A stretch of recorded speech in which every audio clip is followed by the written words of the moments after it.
What's up and welcome back to MoAn Inc. If you guys are new here, then hello!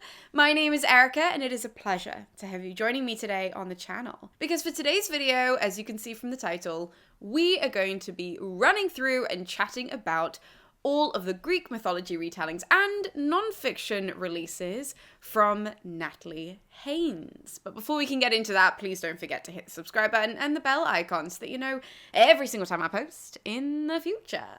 And now that you've so kindly done that, let's get into the video. So let's start off by just saying that Natalie Haynes is a comedian, classicist, and an all-round rock star from my corner of the world, okay? She really pushed so many boundaries and she absolutely destroyed walls that were put up for women in the industry just by being herself, by following her gut, by having this incredible career full of publications, serious and non-serious in the comedic sense, doing stand-up at the same time as doing podcast recordings. I mean, she has done everything. And it's because of people like her that my YouTube channel can exist. Not only my YouTube channel, but also the way that I present, the little bits of humor that I throw in there are really only acceptable because Natalie is at the forefront doing things like that, right? It's because of her that so many people like me have felt comfortable coming into their own, presenting history in the way that they want to, and also not going the traditional route of, you know, getting your PhD and going into academia and then writing in that kind of a sense. Like, she really defined her own career and her own path, and it made people like me comfortable to do that as well. So I do want to start off just by saying that because truly, I have to thank Natalie so much for everything that I have built on the internet. But to the books. Natalie has had an incredible career with non-fiction and fiction. So we're just going to be going through all of her books in order of publication, which are The Ancient Guide to Modern Life, The Amber Fury, Children of Jocasta, 1,000 Ships, Pandora's Jar, Stone Blind, and Divine Might. So I will tell you guys which one are fiction and non-fiction. I will not be spoiling the fiction books, do not worry. We're just going to be kind of running through all of those in order, let you guys know what I think, because I have read all of them and I have so many thoughts. First up is The Ancient Guide to Modern Life. This is the first time that I ever encountered Natalie Haynes. I read it, I think, in 2020, like it was, I think, during the first lockdown. Oh my god, this feels like a lifetime ago. I was recommended this on Amazon actually, and I ended up ordering it. I read it and I had so much fun. This is Natalie's, I think, most general book when it comes to the ancient world. She's not talking about mythology, she's not talking about a particular story, she's just going into the lessons that we can learn from the ancient world. But it is so signature Natalie. Like, right out the gate, she is hilarious. I mean, truly hilarious on the pages of this book. Even though I have a degree in classics, I picked up so many like fun little tidbits, because something that Natalie does in her nonfiction is focus on all of these like really funny and really minute points just to get the comedy and the humor across. And because she does that, you end up walking away with so much more knowledge than you went in with, because you're more detail focused. Does that make sense? Like, you just end up remembering these odd little things because she's made a joke out of them. And I really loved this book. From the first time that I read it to today, I will still rave about this book. I think it is Natalie at her best. I think she really knew what she wanted to do straight out the gate. This was her first real foray into presenting classics to a non-academic audience, to the general public. And I think she hit the ball out of the park with this one. I truly cannot recommend this enough if you want a general scope of the ancient world. Book number 2 is The Amber Fury. Now, this is Natalie's first crack at taking the ancient world and spinning it for a modern audience in a fiction sense. And this, to me, is such an underrated book from Natalie. Like, it is one that is kind of a modern retelling of Aeschylus, of the Oresteia. It's done in the modern world. It's not word for word, quote for quote, act for act. It is so much more subtle, so much more ingrained in Natalie's narrative. Let me read you guys the blurb. When you open up, who will let you in? Alex Morris has lost everything, her relationship, her career, and her faith in the future. Moving to Edinburgh to escape her demons, Alex takes a job teaching at a pupil referral unit. It's a place for kids whose behavior is so extreme that they cannot be taught in a regular classroom. Alex is fragile with grief and way out of her depth. Her fourth-year students are troubled and violent. Desperate to reach them, Alex turns to the stories she knows best. Greek tragedy isn't the most obvious way to win over such damaged children, yet these tales of fate, family, and vengeance speak directly to them. Enthralled by the bloodthirsty justice of the ancient world, the teenagers begin to weave the threads of their own tragedy, one that Alex watches, helpless to prevent. See what I mean? This is not taking the ancient world and just giving it to you in a retelling sense. It's more so a reimagining, re-inspired. I don't know how else to describe it. It is so good, though. It is so fabulous. I only read this last year, and I was kind of annoyed that I had only read it last year. And I was more so annoyed that Natalie didn't continue doing books like this, because they are so, this book is so dramatic. It really takes you on a journey, and from the first page, you find out, okay, something horrible has happened. One of the students has done it. Alex is talking to a police investigator. So you kind of, as the reader, take on the police investigator role, right? As you're reading it. The story is unfolding. Alex is telling it to you, and you've got to try and put all the pieces together as she's telling it to you in order. And it is, so underrated. I honestly think that this is my favorite Natalie Haynes book, just because I think it was so clever and so smart, and it really upsets me to an unhealthy degree that more people do not love the Amber Theory. So if you're going to take one book from today's video, if you only have enough money, let's say, to buy one book after watching this, and you're like, oh, which one do I go with first? Do the Amber Theory. Do this one. This one is highly, highly underrated. You will be ahead of the game. I really think in 10 years, we're going to come back to this book and everyone's going to be like, wow, we slept on that one. So do it. Get ahead. But in saying that, book number 3 is another fiction book, and that is The Children of Jocasta. So this is a really old cover. I bought this. Oh God, it must have been 2020.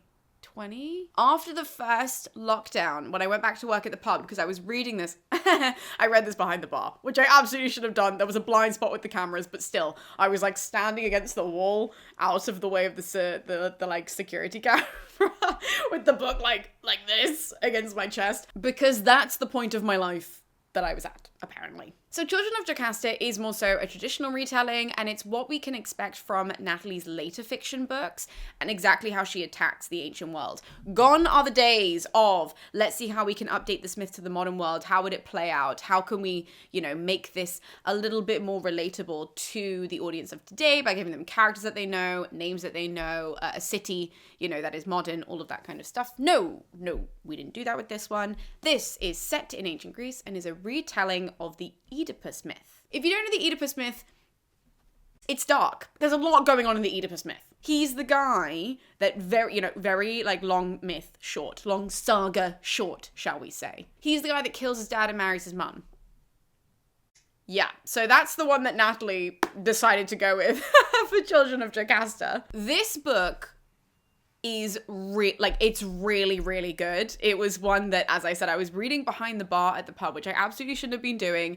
And I distinctly remember, I would be reading and then I would look up and there would be 3 customers at the bar and I'd be like, oh my God, I'm going to get in so much trouble. And all of them were like, no, we just didn't want to interrupt you. You're so engrossed in this book. And I have to say, from page 1, Natalie really takes you on a journey of this myth in a familiar yet unfamiliar way. And the reason why I say that is because, obviously, if you know the myth of Oedipus, you know what's going to happen. You know the road you're walking down. You know where the story is going. And yet, because it's through these fresh eyes, you get to see the myth completely differently. And Natalie was one of the people who started this whole trend of retelling Greek myths from a female perspective, right? It was really her and Madeline Miller, because Madeline Miller's Circe was out at this point. They were the two who were spearheading this whole industry that we have now. And it's really because of books like Children of Jocasta.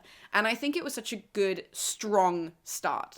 You can tell in this book that Natalie is a classicist.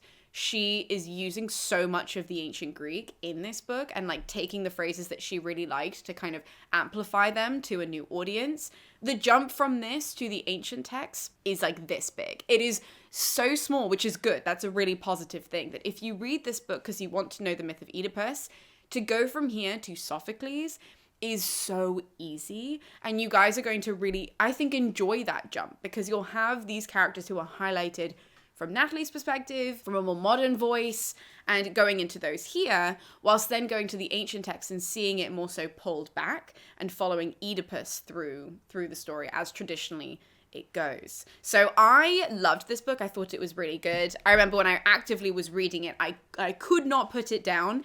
It is so classic that the myth of Oedipus is entrancing in that way. It's like watching a car crash. Like you cannot look away. You can't. At any point in history, people have told and retold Oedipus in so many different ways, and it continues to work because it is devastating and ugly. So bear that in mind. I loved it, but it is just one of those books. Now, the next book is the book that put Natalie on the map in a much broader scale than we had seen before. Like, prior to the release of book number 4, these books had been, just sort of chilling in the background, chilling on a bookshelf in a shop. They were really good, really solid, but people had not really moved into this whole Greek mythology sphere. People hadn't really, like the general public, obviously like people like me were always there. But when it comes to the general public, they hadn't had that whole big wave yet. Until 1,000 Ships was released. Now, 1,000 Ships is, I don't have to read you guys the blurb because very,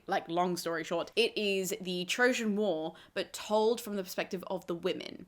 Now, not just one or two women, we really go into so many different women throughout this book, and each chapter is telling you a different point of the war from that woman's perspective, how it's affecting her, etc., etc. Some of the women included are really obvious, like Cassandra, Briseis, and Chryseis, even they have their perspective told in the book. We have Iphigenia, we have Penelope, Odysseus' wife, so we have a lot of really familiar names. And then at the same time, we have really unfamiliar names, which was an element I really loved about the book. So like Oenone, who is Paris's first wife in some mythology, she gets a perspective in the book, and she's kind of telling, sort of the start of the war from her perspective.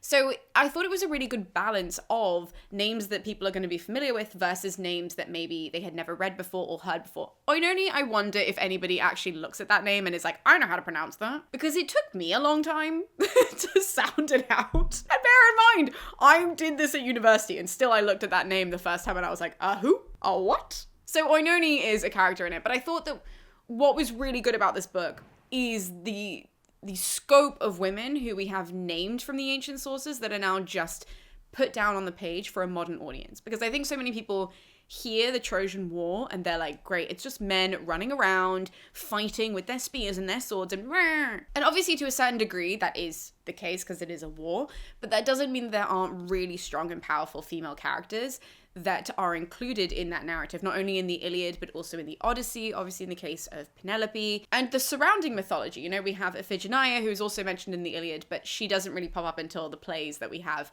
a little bit later. So what I'm trying to say is that there was a whole scope of mythology that was used, there were lots of different women who are used, and I really like that it's pulling forward this idea that, you can engage with this story regardless of who you are and where you're from, because there are so many different characters and so many different lines of narrative, I guess we can say that. That's actually quite a nice phrase. Different lines of narratives that include different people. And Natalie really convolved them all into one, I think, really palatably sized book. I'm really struggling today. But you know what I mean. The size of the book is good. It's not overwhelming, and it includes so many different women. But there is one caveat to this book that I did want to mention, and that is that at times it is not told in chronological perspective. So there are moments where the chapters, you have to kind of remember where that character was when we left them, because she kind of does this very Homeric thing where she'll leave a character, we'll then go tell the rest of the story, and then we'll come back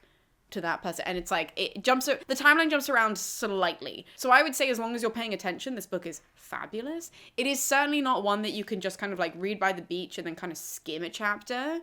you have to sit down and read it. This is not like Fourth Wing, guys. Like, you need to pay attention. I do love Fourth Wing, and Onyx Storm came out 2 days ago, so if you haven't heard from me on social media, then like, that's why. But not everything is Fourth Wing. This is fabulous in its own right. It's beautifully written. You just need to pay attention to it, and you will really enjoy it. If you haven't read any of the ancient sources with the Trojan War, this is a fabulous, fabulous place to start. The next book that Natalie released was a non-fiction book, and that was called Pandora's Jar. I do not have Pandora's Jar with me.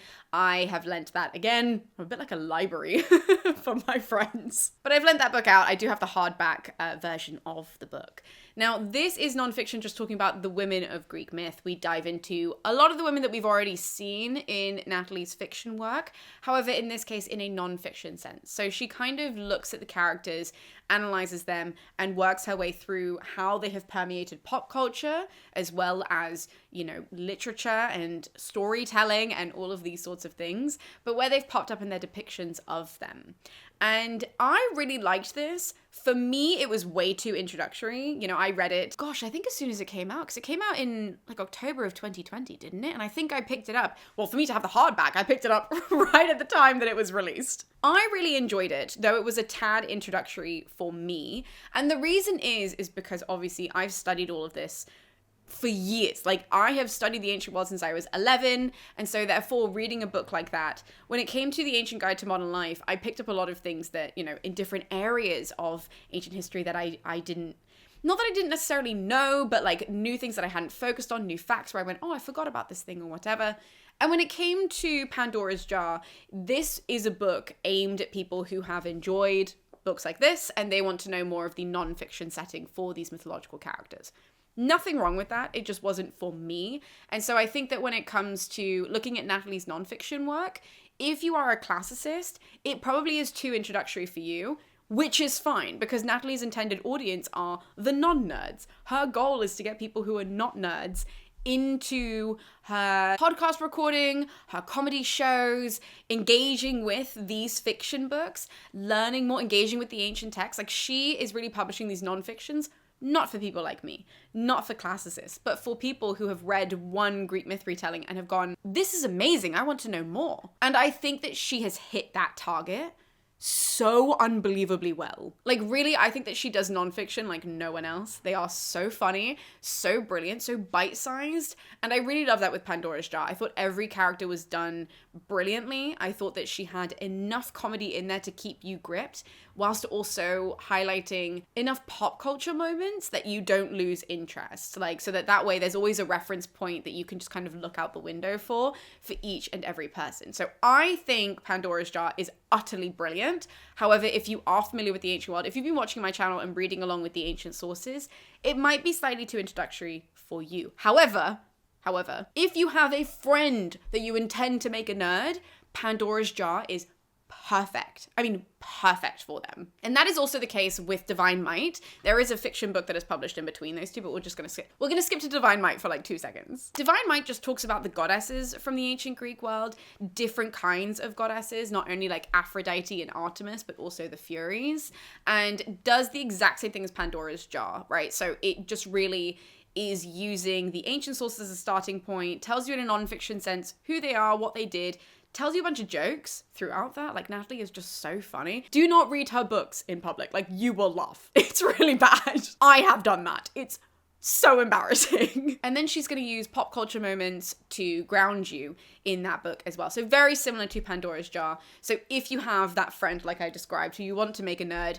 who you want to engage with the ancient sources, but they haven't started anywhere, get Pandora's Jar and get Divine Might. Maybe like do like a Christmas and birthday situation. Maybe get them as a bundle. Maybe just start with Pandora's Jar and then ease them into Divine Might, because they are both so brilliant for people that have no backing for the ancient world, but are slightly curious. They just want to dip their toes into it slightly. Those are 100% the first nonfiction books that I would recommend to anyone when it comes to classics. And then for the fiction book in the middle, that was Stone Blind, which is Natalie Haynes' retelling of the myth of Medusa. Now, this book, I remember reading it and just being blown away. Natalie used so much Greek mythology in this. Like, she did such a phenomenal job in really pulling out Medusa's character, giving her a voice, exploring it in such a new way.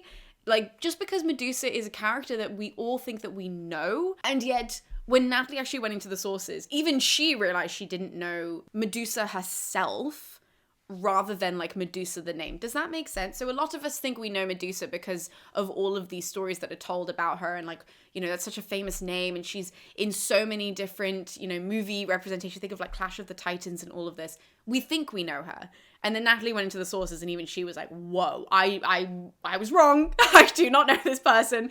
Let me keep going into this. And she does such a beautiful retelling that is so unbelievably tragic and really heart-wrenching, whilst also, again, being hilarious. I mean, there are chapters in this because Natalie loves a different perspective. So she loves taking chapters and being like, who can I tell it from this time? Whether it's another character or whoever it is. And in the Medusa retelling, she even used like an olive tree at one point. Like, it was just so funny, where it's like, you're hearing the story from a tree's perspective, from like a branch's perspective. But then there's, you know, that beautiful scene, again, no spoilers, but like a beautiful scene where she retells this very horrific event from the snakes, like from Medusa's snake, like her hair as snakes perspective. I don't know how else to say that. That was a horribly worded sentence. But from the snakes, they're watching this thing happen, and you get their voice for this. Oh, it is stunning. Absolutely stunning. I also loved, and in particular, my favorite thing about Stoneblind was the Perseus character, simply because Perseus to me is my problematic fave. Okay? You cannot say anything on this channel against Perseus. I will defend that character until I die. We all have one. Everybody who studies the ancient world has that one problematic character where you're like, yeah, I know that they screwed up in some ways, but try me. Perseus is mine. Okay, he is my little baby. I love him. I am obsessed with him. If anybody wants to attack him, I'm like, he's just a mama's boy. That's all he is. Leave him alone. And I felt like Natalie did a really good job of presenting him as just being a little silly. He really has embarked on something that he is just like not prepared for, and she really highlights that. And I really loved his characterization, that even though he does these things, even though he's not perfect by any means, it is backed with this kind of like childish naivety that he goes into everything with. The gods have to help him so much, even in the ancient sources, but in particular in Natalie's book. And I just think that she did everything, like everything in Stoneblind was perfect. I think it was the humor balanced with the tragedy. I think it was the character of Medusa. I think it was the character of Perseus. Like, I really think that that was just such an incredible book. Incredible. It is my favorite Medusa retelling to date, and I've read a bunch of them. Though it's not my favorite Natalie Haynes book, it is right up there. It is like the Amber Fury, and then Stoneblind is terrifyingly close. It is really like, depending on the day, I'll say Stoneblind is my favorite, or the Amber Fury is my favorite. I think the Amber Fury underneath it all is still my favorite, but Stoneblind is phenomenal. It is phenomenal for people that don't know the mythology, and it is phenomenal for people that do know the mythology that want to view it in a new way. So this video is long enough. As I said at the start of it though, you can find all of the links to Natalie's books in the description below. I've also brought on Natalie to the channel previously to have an interview with her. I think it's like this time last year, or maybe like 9 months ago or 10 months ago at this point. But I did get a chance to sit down and talk to her about her career in general, what sort of brought her to the mark that she is at now and the stage that she is at now. Because like I said at the start of this, it is so vital that we put people like Natalie Haynes on the pedestal that she deserves, because she has broken so many boundaries for people like me. And so if you guys want to listen to that to see how hard her journey was, because it's insane what she had to go through, I would highly recommend checking that out next. But thank you guys so much for tuning in, and I'll be seeing you next time with more videos here on MoAn Inc. I'll see you guys then.